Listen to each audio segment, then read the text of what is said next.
What do you guys want to be when you grow up? By quick show of hands, how many of you guys have ever been asked this question before? Oh wow, okay, so everyone has been asked this question before. Just out of curiosity, since I'm assuming that most of us are at university level or higher, how many of you guys still don't know what you want to be when you grow up? Okay, interesting and somewhat worrying. So I've been asked this question more times than I can remember. And every single time I was asked, I've always answered confidently. I want to be a lawyer. I want to be a doctor. I want to be an accountant. Basically what I did is just I sat down and I Googled highest paying jobs in South Africa. And I knew in my heart that I wanted to be every single one of them. And my parents, they ate it up every single time. My mom already spends most of her time on Property 24, looking for houses that I'm supposed to buy for her with my first salary.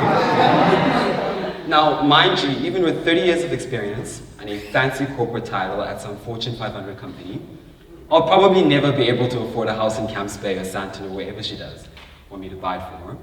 That is just the standard that my mom has set for me, and somehow I have to live up to it.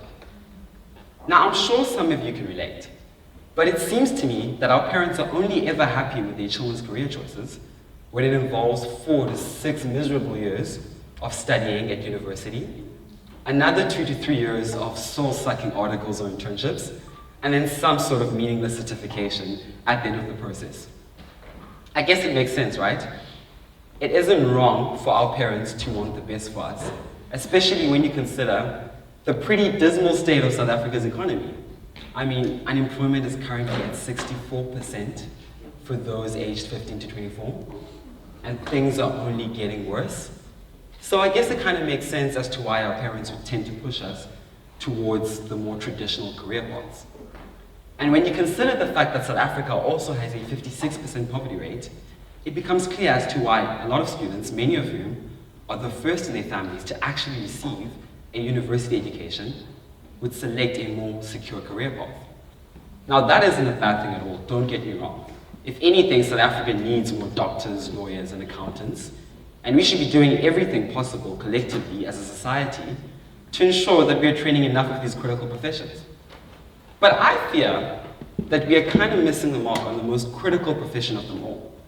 That is the entrepreneur. Let's think about this for a second. For there to be even jobs available to employ our accountants, our lawyers, and our doctors, there need to be businesses that pay them, right? Things aren't going so well for South Africa at the moment. We've just received a credit downgrade from Moody's. Global investment is starting to dry up. Economic growth is stagnant. And thus, it is up to South Africans to participate actively in the process of job creation and poverty alleviation by going out there and starting businesses.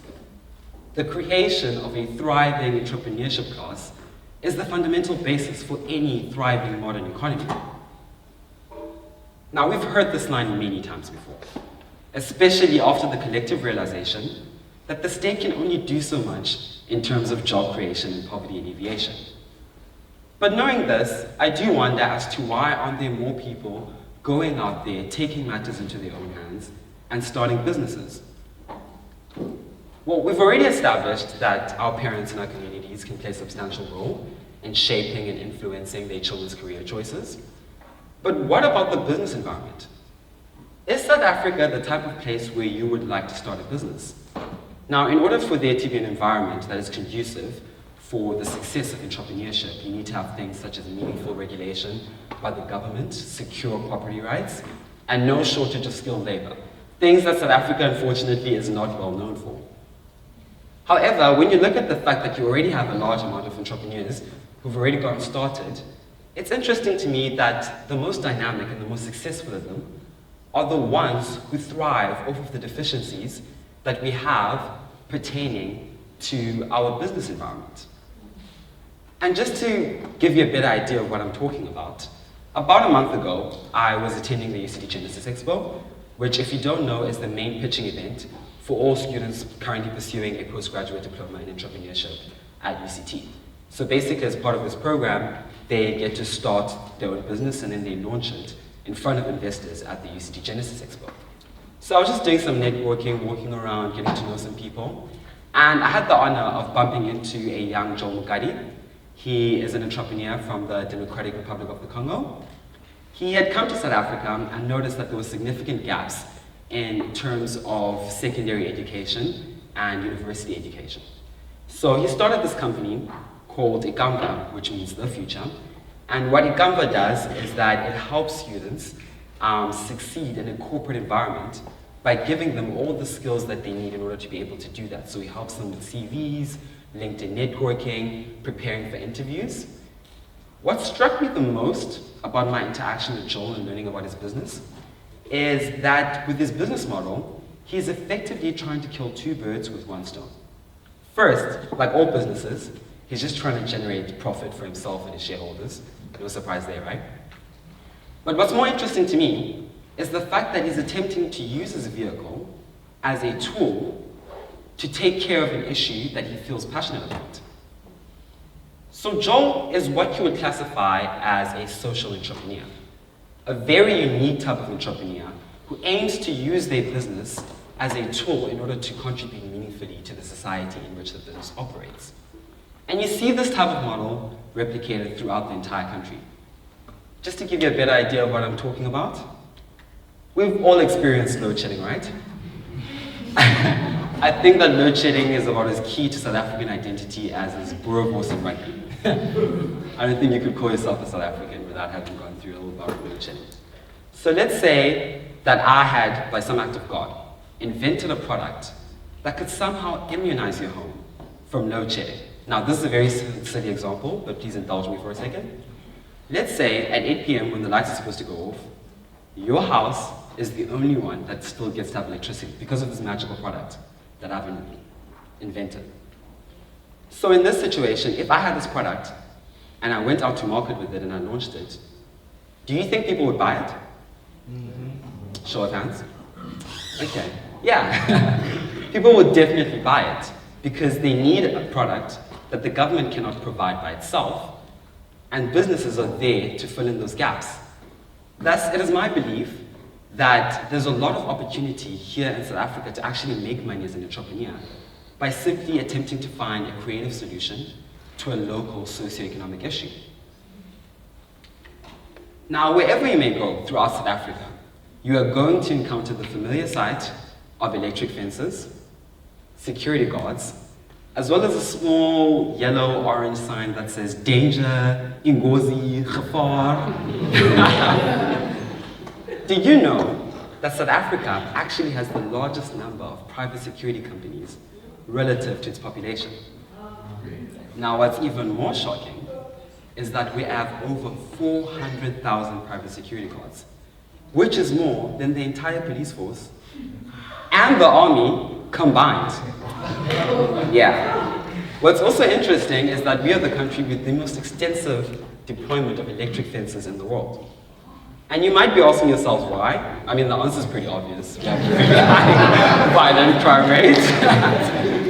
But you see, a number of very opportunistic individuals saw the opportunity to obviously make money whilst addressing a local issue that affected people. And so now you have so many private security companies, and if you need security in South Africa, you can access that through the services of these businesses. Thus, it is my belief that entrepreneurship works best when it's paired with the desire, or at least the attempt, to address some of the issues that are pertinent within that economy. The thing is, entrepreneurs are problem solvers. They need a challenge. They need something to overcome. And this is not merely a principle that is just limited to entrepreneurs. It's a human concept. Think about your favorite musician. I have this theory that the best musicians always make music when they're just getting over a breakup.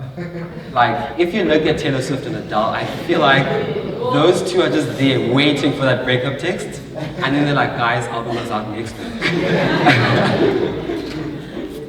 People need obstacles in order to drive them to make substantial change. Think about your favorite movie.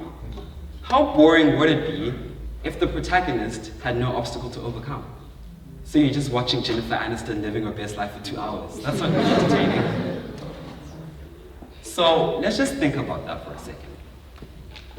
The point that I'm trying to make here is that the problems that we have, the issues that we have, the challenges that we have as a country, these act as a form of fuel for entrepreneurs.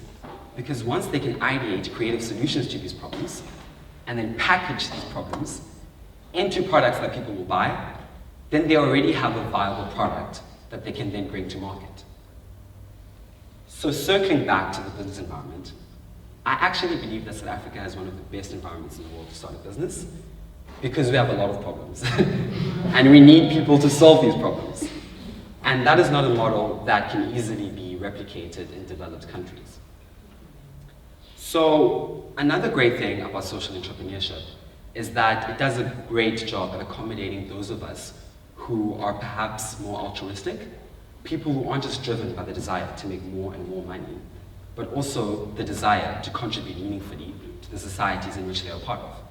And that's the added advantage to social entrepreneurship, is that at the end of the day, because you're doing something that you care about, and that this is a cause that's true to your heart, it ends up being more fulfilling at the end of the day. Now, obviously, money is a very important motivating factor to going out there and starting and working on a business. But what happens when you have enough money? What else? You're going to need another reason to keep going, right? So let's just think about that for a second. Let's say you started a business, you're generating millions of profit every single year. You never have to worry about money again. So you do what everyone else does. You buy everyone in your family a house. You pay for your nieces and nephews' university tuitions. You take your spouse to that expensive vacation to Bora Bora. You never have to worry about money ever again. Now, if your primary motive to doing anything is money, and then all of a sudden you have a lot of it, aren't you essentially devoid of purpose? At that point, is there even a reason to get out of bed every morning? The problem with having money being your primary motive for anything is that money is a human construct that we have created in order to enable commercial transactions, which is precisely why it's unfulfilling at the end of the day. So the point that I'm trying to make here is that if you don't ever want to exhaust that well of personal fulfillment, then the smartest thing that you can do, if you're planning on starting a business, is to tie that business to a cause that you truly care about and a cause that you believe you can positively influence. Now, I'm sure we've all heard about the recent death of Queen Elizabeth II. That was everywhere at a point.